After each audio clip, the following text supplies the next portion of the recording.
अपनी ज़िंदगी के दुखों को भुलाने के लिए मैं पहुंच जाता हूं हरिद्वार। और हरिद्वार जाने के लिए मुझे जनरल ट्रेन में चढ़ना पड़ा, जो इस प्रकार कुछ दिखाई देता था। धक्के मुक्की लग रहे थे, पर सीट ज़रूरी था लोगों के लिए। इस ठंड के मौसम में मैं दिल्ली स्टेशन पहुंच जाता हूं रात के 9 बजे, और यहाँ से ट्रेन थी 10:25 पर। और भीड़ यहाँ पर अच्छी खासी थी जनरल टिकट लेने वालों की।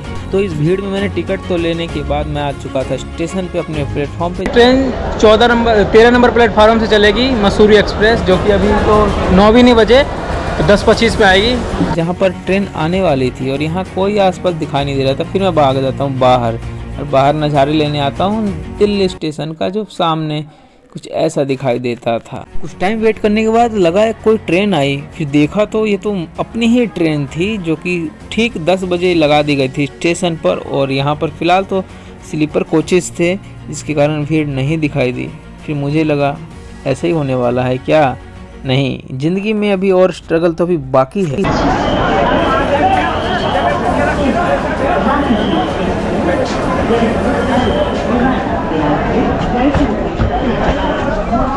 सीट के चक्कर में पता ही नहीं चला कि कब अपनी ट्रेन का टाइम हो गया, और अपनी ट्रेन दिल्ली जंक्शन से निकल चुकी थी। हाँ भाई, सीट तो मुझे मिल गया था, पर सीट मिला था मुझे ऊपर, जिसके कारण मैं थोड़ा सा निराश ज़रूर था। क्या शानदार व्यू है भाई।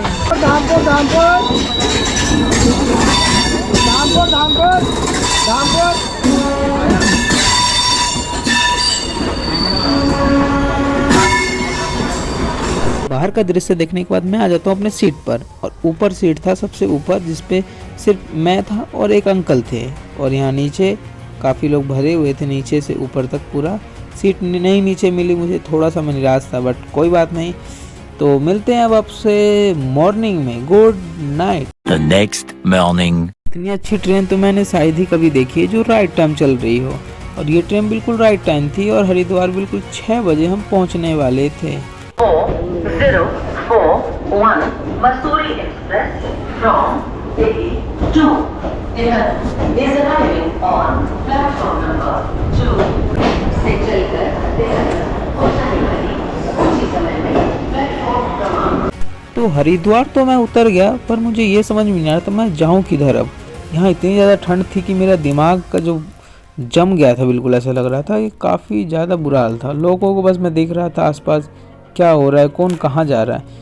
फिर मैं करता हूँ लोगों के साथ पीछे पीछे चल पड़ता हूँ। फाइनली 2 घंटे का वेट करने के बाद धूप निकल चुका था, और मैं स्टेशन के बाहर आ जाता हूँ। और यहाँ कुछ नज़ारा ऐसा है, यहाँ भोले बाबा की एक मूर्ति है, और मेरे लिए आज एक चैलेंज था कि मुझे एक ऑटो करना है या फिर ई रिक्शा, जो मुझे पहुँचाएगी हर की पौड़ी। तो ई रिक्शा तो मैंने ले लिया, और मात्र 10 रुपये में ही लिया ई रिक्शा हर की पौड़ी तक का। और यहाँ मैंने एक बनाया सिनेमैटिक वीडियो।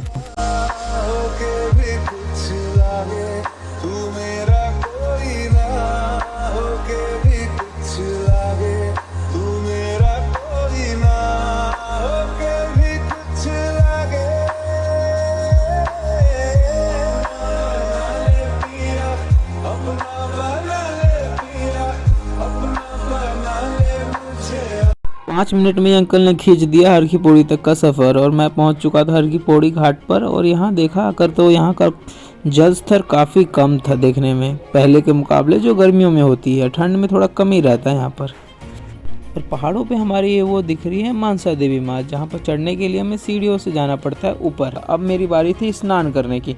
अब मैं ढूंढ रहा था स्नान कहाँ करूँ, जल स्तर काफ़ी ज़्यादा कम था, देख सकते हो यहाँ पर भी बिल्कुल भी इधर भी नहीं है जहाँ स्नान किया जाए। फिर मैं देखता हूँ, चलो आगे देखते हैं क्या होता है।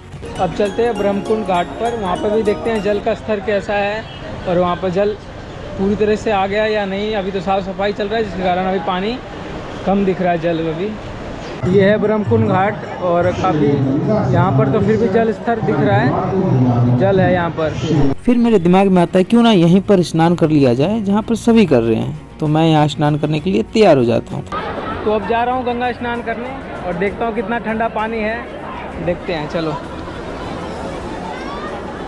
मन पावन हो गंगा में डूबे नहाए, मन रावण जो लहरों में तूने बहाए, जो चला गया वो लौट के फिर ना आए, तेरा कर्म ही है जो संग तेरे ही जाए। मन पावन हो गंगा में डूबे नहाए, मन रावण जो लहरों में तूने पानी तो बहुत ठंडा था पर महसूस बिल्कुल नहीं हुआ। काफ़ी अच्छा लगा स्नान कर कर, काफ़ी शांति मिली मेरे दिमाग को। और मैं स्नान कर लेता हूँ यहाँ पर। और ये है ब्रह्मकुंड घाट। चलिए तो स्नान कर लिया है, अब आपको कुछ दृश्य दिखा देता हूँ यहाँ कर। ये जो दृश्य की बात मैंने कही वो शायद ही आपने दृश्य कभी देखा होगा जो मैं आज आपको दिखाने वाला हूँ। वेट करो और देखो, शायद ही कहीं आपने देखा होगा ये दृश्य।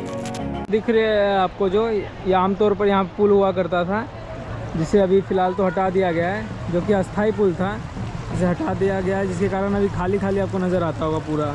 वहाँ से वहाँ तक पूरा खाली है। ये देखो, ये कि यहाँ पे था, वहाँ से कनेक्ट था, सबको हटा दिया गया। और मैं बिल्कुल अभी वहाँ हूँ जहाँ पर आमतौर पर कोई आ नहीं सकता। जब गंगा जल काफ़ी ज़्यादा रहता है तो देख सकते हो लोगों की भी भीड़ अच्छी खासी है यहाँ पर।